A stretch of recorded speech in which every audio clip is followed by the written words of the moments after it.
নবম শ্রেণীর শিক্ষার্থীবৃন্দ, তোমাদের লগারিদমের ধারণা ও প্রয়োগ থেকে পৃষ্ঠা 70-এর জোড়ায় কাজ দুইটি মান নির্ণয় অঙ্ক সমাধান করব।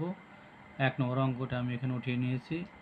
এখানে √140-কে 4 গুণ 35 লেখা হয়েছে। এটা এ ভিত্তিক লগ, 12-কে 3 4 12, 27-কে 3 9 27। এখানে বি স্কয়ার রুট উঠে বি, এ স্কয়ার রুট উঠে এ।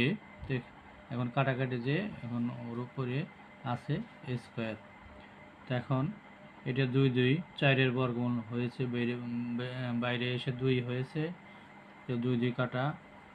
এই লাইনে এখানে 4-এর বর্গমূল 2, 3 দুগুণে 6, 9-এর বর্গমূল 3, 3 দুগুণে 6 √3।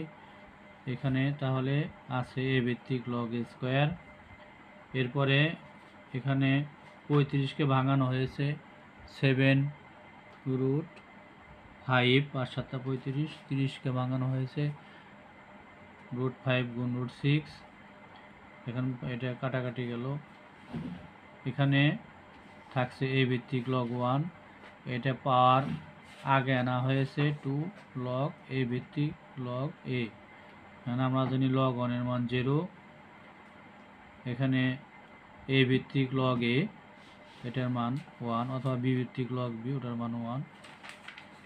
এখানে তাহলে রুট ওভার অর্থাৎ পাওয়ার হাফ, দুইটা মিলে একসাথে ব্র্যাকেটে পাওয়ার হাফ দেওয়া হয়েছে। এখানে 2, তাহলে পাওয়ারটা আগে আসবে, এটাই তাহলে 1 নম্বরের অ্যান্সার। 2 নম্বর অঙ্কটি এখানে এইটি অঙ্ক। এখানে আগের সংখ্যাটা পাওয়ারে নেওয়া যায় 3 স্কয়ার, এখানে 4-এর পাওয়ার 3, এখানে 5-এর পাওয়ার 2। এখন যোগের বেলায় লগের সূত্র গুণ, তাহলে এখানে মাঝখানে লগ 10 ভিত্তিক লগ একটা লিখে 3 স্কয়ার গুণ 4 কিউব গুণ 5 স্কয়ার, এগুলি তিনটি গুণ করলে হচ্ছে 14400। 10 ভিত্তিক লগ 14400। এটাকে আমরা ক্যালকুলেটরে যদি ব্যবহার করি তাহলে লিখতে হবে লগ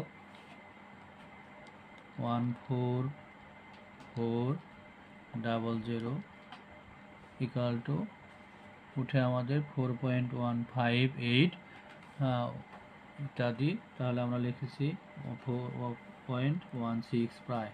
এটা আমাদের সমাধান। সবাইকে শুভেচ্ছা জানিয়ে আমার ভিডিও এখানে শেষ করছি। ধন্যবাদ।